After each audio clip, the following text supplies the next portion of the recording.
अगर तुम अगर हमें छोड़ के भी जाओगे तो I will not follow you, I will not come at your home and I will try to make you understand, I don't have time.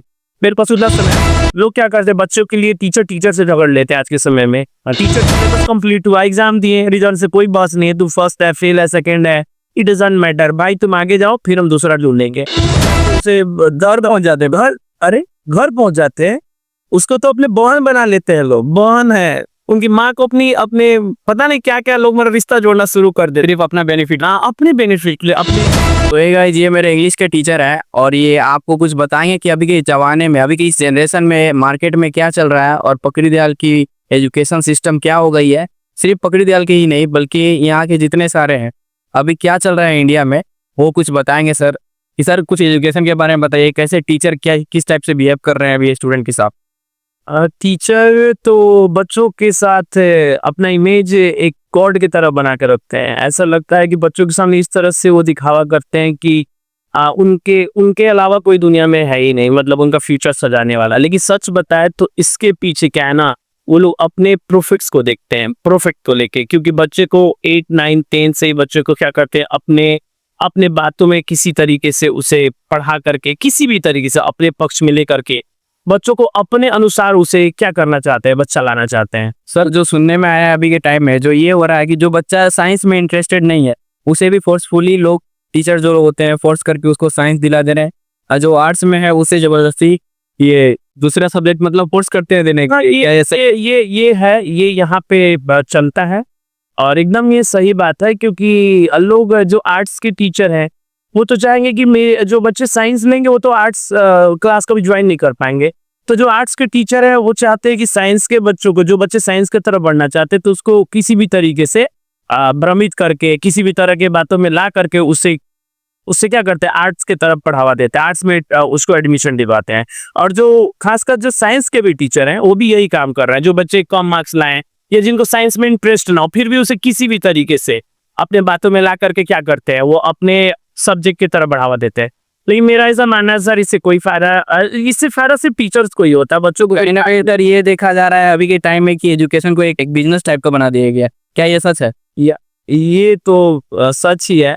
सच बताए तो अब थोड़ा सा अगर आपके पास नॉलेज है, 10वां तक पढ़ाने का क्षमता है, 11, 12 तक पढ़ाने का क्षमता है, तो उतना भी अगर पढ़ के, अभी तो नॉर्मली देखा जाता है जो 10वां करने के बाद भी बच्चे क्या करते हैं, 7वां 8वां 9वां पढ़ाना लगता है, तो उसका खुद ही एजुकेशन उस लेवल का नहीं है।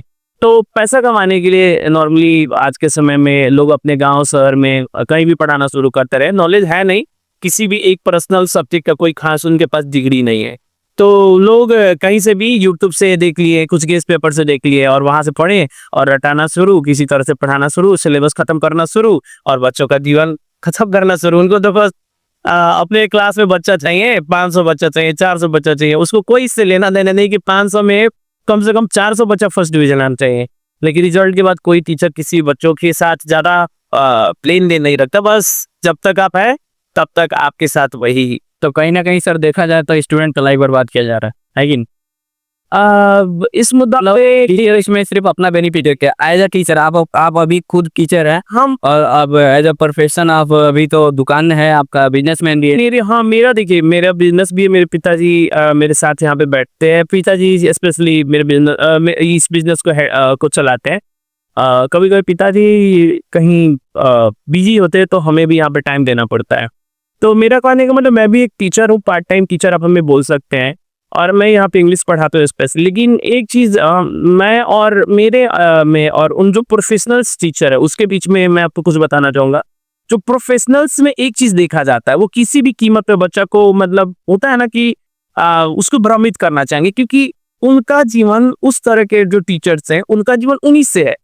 मेरा, अगर आप मेरे पास आते हो, चलो 10 बच्चे हैं, 2 छोड़ के चले, कोई फर्क नहीं पड़ता है, क्योंकि बैकग्राउंड जो होता है ना वो बहुत मायने रखते हैं। हमारा बैकग्राउंड, मेरे पिताजी, मेरे भाई लोग सारे बिजनेसमैन हैं, तो कहीं ना कहीं उनसे उस पर डिपेंडेंट नहीं, मैं उस पर पूरा डिपेंडेंट नहीं हूँ और मैं होना भी नहीं चाहता हूँ। क्योंकि अभी के समय में देखा जाए तो मार्केट में बहुत सारे हर साल 2, 4, 5 टीचर्स आते हैं, घर पहुंच जाते हैं, बच्चों के घर पे जाके उसे दर्द पहुंच जाते हैं, घर पहुंच जाते हैं, उसको तो अपने बहन बना लेते हैं लोग, बहन है, उनकी माँ को अपनी अपने पता नहीं क्या क्या लोग मेरा रिश्ता जोड़ना शुरू कर देते, सिर्फ अपना बेनिफिट। हाँ अपने बेनिफिट के लिए, अपने स्वार्थ के लिए। और जहाँ आपका क्लास का कंप्लीट हुआ, सिलेबस कंप्लीट हुआ, एग्जाम दिए, रिजल्ट से कोई बात नहीं है, तू फर्स्ट है, फेल है, सेकंड है, इट डजंट मैटर भाई, तुम आगे जाओ, फिर हम दूसरा ढूंढेंगे।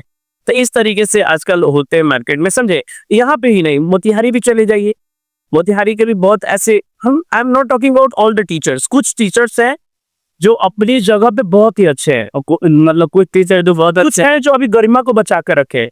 लेकिन मैक्सिमम में देखा जा रहा है तो आज के समय में ये सब चीज हो गया है।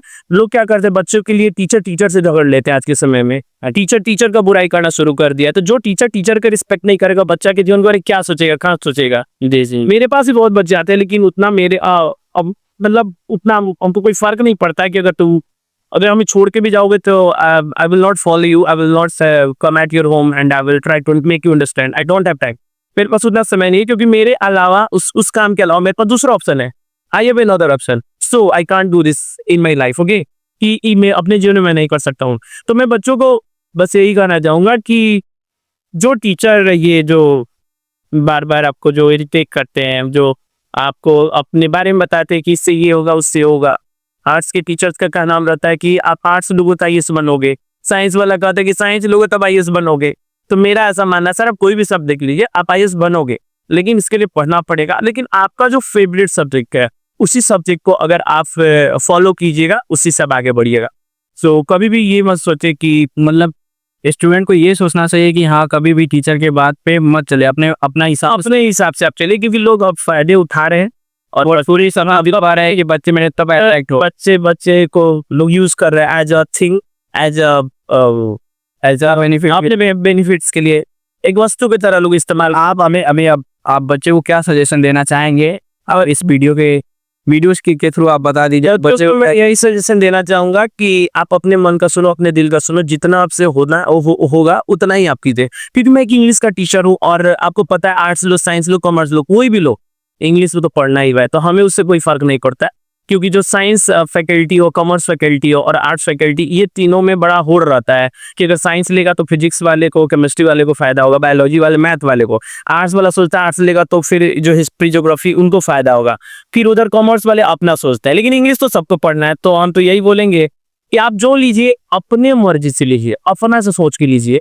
10 से टीचर से कोई सजेशन लेने की जरूरत नहीं है। जो आप जहाँ जाओगे सब अपने बेनिफिट्स के लिए बात करेंगे, वो आप काबिलियत को नहीं देखेंगे। तो सर कैसे बताएं कि जैसे मतलब अभी के टाइम में अपने आप पे रिस्क लीजिए, किसी भी टीचर पे डिपेंडेंट मत रहिए कि वो हमें बताएंगे ऐसा करना तो ऐसा करना, अपने मन पे सुनिए। और अभी टीचर सर एक्सपीरियंस है और बता रहे हैं कि सर अपने बेनिफिट के लिए सब यूज़ कर रहे हैं स्टूडेंट को, तो वो आप बहुत बेहतर समझ सकते हैं इसको। सर बहुत अच्छा से एक्सप्लेन किया है, तो सर का बात को फॉलो कीजिए। मिलते हैं नेक्स्ट वीडियो में, हो सके तो हम सर के कोचिंग में जाएंगे, सर का स्टूडेंट से भी बात करेंगे। तब तक के लिए हम मिलते हैं नेक्स्ट वीडियो में, देखते हैं सर से दोबारा कब मुलाकात होगी।